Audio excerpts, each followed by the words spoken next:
This is kind of interesting. I was reading in Matthew, chapter 26, verse 26. A lot of people, including Rabbi Tovia Singer, are offended when Jesus said, unless you drink my blood and eat my body, you can't have any part of me. And they're like, this is just disgusting. What kind of religion is this where people would encourage each other to drink blood and eat each other's flesh and all this kind of stuff? And we see here that Jesus is actually talking symbolically. I'll explain it here. Let's just read the verse. And as they were eating, Jesus took bread and blessed it and brake it and gave it to the disciples and said, "Take, eat, this is my body."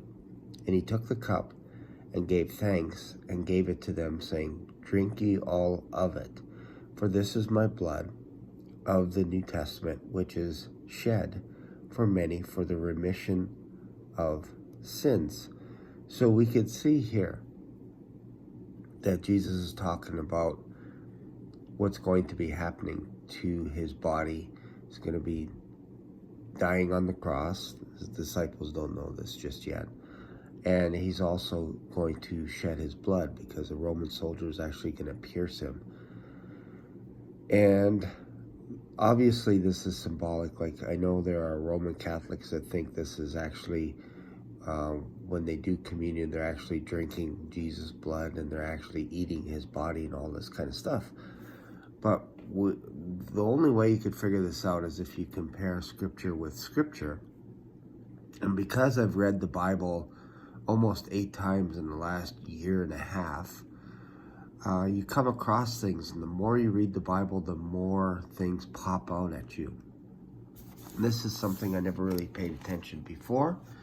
I came across this with King David in 1 Chronicles 11.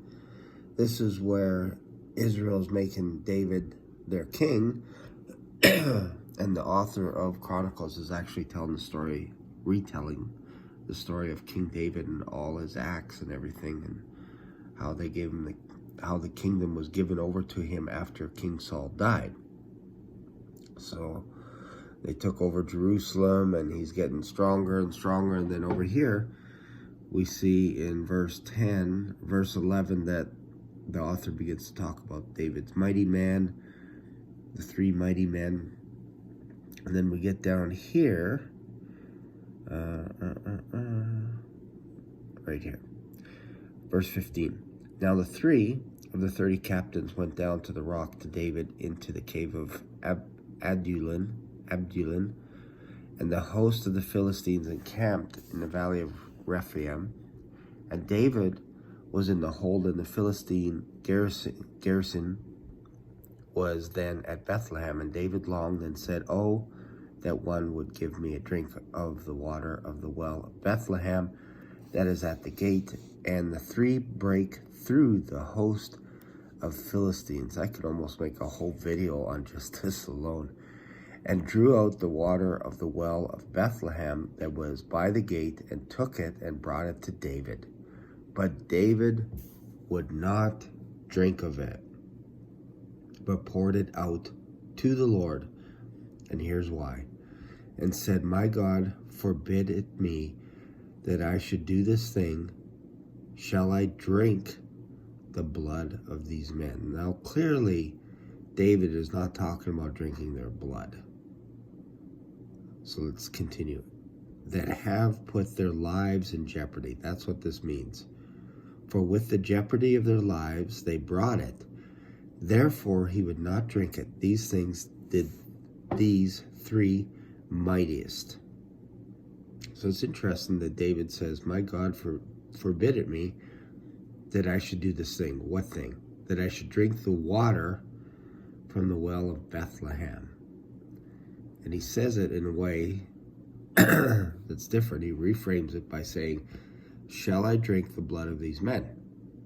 So if we think about it, Jesus is saying the same thing. He's saying, drink of this cup.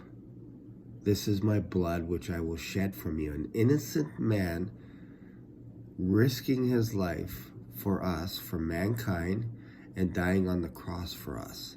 So whenever we do communion, we remember what Jesus did. And it's kind of interesting that we actually celebrate that. We celebrate that Jesus died for us.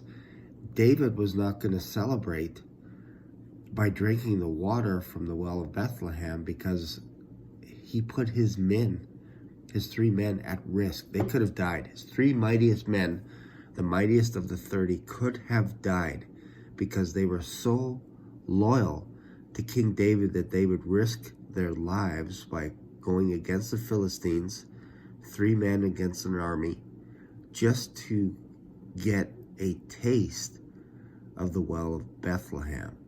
So this is why David said that I should do this thing. Shall I drink the blood of these men? It's not drinking their blood. It's being responsible for these men, because he was the one that caused them to go to the Philistines. And it's very similar. We're the ones that caused Jesus to go to the cross, to die for us, because we needed him to. And we celebrate that by having communion. We're not drinking his blood, like someone's blood, literally, but we are using it as a symbol of what he did for us. He died for us. He shed his blood. He broke his body for us. And the same thing with the bread. It's symbolic. Basically sending an innocent man to death. So hopefully that clears this up a little bit. If you like this video, give a thumbs up and feel free to comment. And don't forget to subscribe. Thanks for watching.